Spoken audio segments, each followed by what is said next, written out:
Salut les filles, bienvenue sur ma chaîne. Alors aujourd'hui je vous propose de faire une petite revue comme je l'ai promis à certaines d'entre vous sur le fond de teint encre de peau de chez Yves Saint Laurent.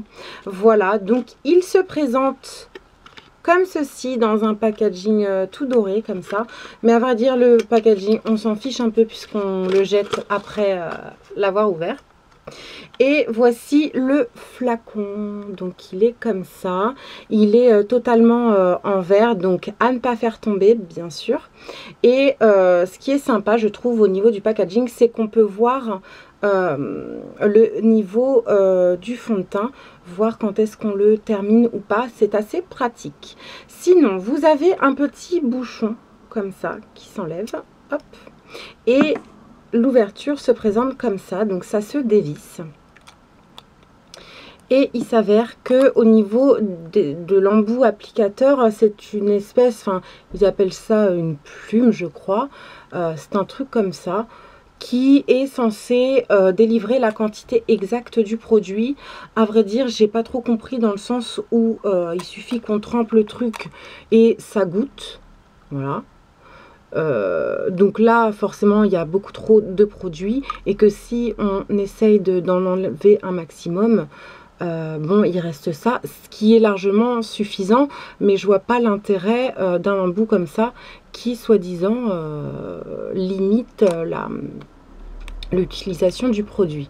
Bref, peu importe, moi de toute façon je l'applique avec un pinceau Sigma, un pinceau plat. Voilà, donc il s'applique extrêmement bien. Ils se font complètement à votre couleur de peau. Il est fluide, mais très facile à étaler en fait. Il est vraiment très facile à travailler et à estomper au niveau du visage. Et pour le coup, le rendu est parfait puisque il n'y a aucun effet matière au niveau du visage. On a vraiment l'impression de ne rien porter. Non seulement au visuel, c'est flagrant, mais en plus au niveau du confort, si vous voulez, on ne sent rien. Donc pour ça, il est vraiment top. Pour moi, il a détrôné mes deux fonds de teint chouchou, donc le Studio Fix Fluide qui me convenait parfaitement de par sa couleur. C'est vrai que celui-ci c'est exactement la teinte de ma peau, c'est pour ça que je l'aimais beaucoup et il est assez couvrant. Donc de toute façon les deux n'ont pas la même fonction, donc forcément je réutiliserai et je rachèterai celui-ci. Et le second fond de teint que j'utilisais, c'était le fond de teint HD de Make Up For Ever qui est assez connu. Et je dirais que les deux se rapprochent, enfin, s'équivalent au niveau rendu, au niveau visuel. Le seul hic de ce fond de teint, c'est la teinte qui n'est pas la teinte exacte de ma peau, mais pour le résultat je l'aimais beaucoup. Donc voilà, le teint encre de peau a vraiment détrôné ces deux là. Pour moi il est vraiment au top. Par contre au niveau de la couvrance, c'est vraiment une couvrance moyenne, c'est pas quelque chose qui va vous effacer la tronche, il va vraiment unifier votre visage. Donc il va vraiment unifier votre visage, il va avoir pour rendu un fini très naturel et presque velouté je trouve. On n'aura pas besoin de le poudrer et il tient vraiment toute la journée, je l'adore.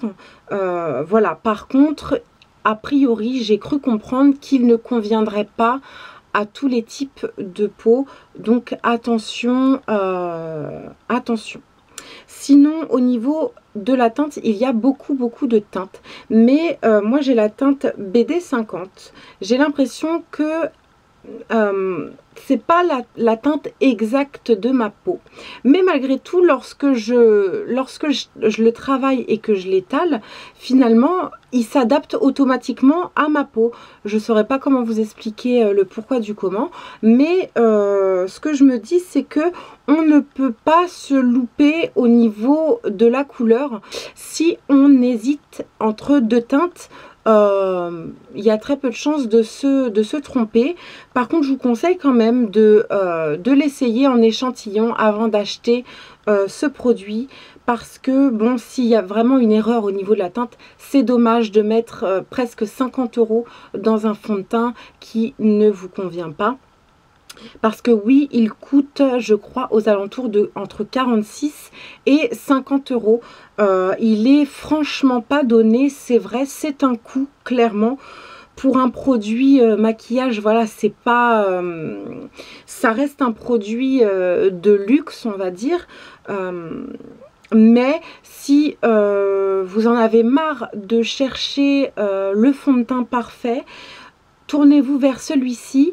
Et en plus de ça, je trouve que au niveau du peu de fond de teint qu'on a besoin pour se faire le teint, franchement, il va me durer des lustres, quoi. Donc finalement, 50 € pour un fond de teint qui au final me dure dans le temps, je pense que c'est largement amorti et que ça vaut le coup. Voilà, donc franchement, c'est vraiment mon fond de teint chouchou, que je n'ai aucun intérêt à vous dire du bien de ce fond de teint si c'était une grosse daube.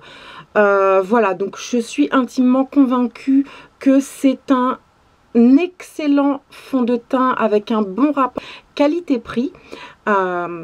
Voilà, tout simplement. Mais je vous conseille quand même de toujours tester la teinte du fond de teint avant d'investir dans des produits chers comme ceci.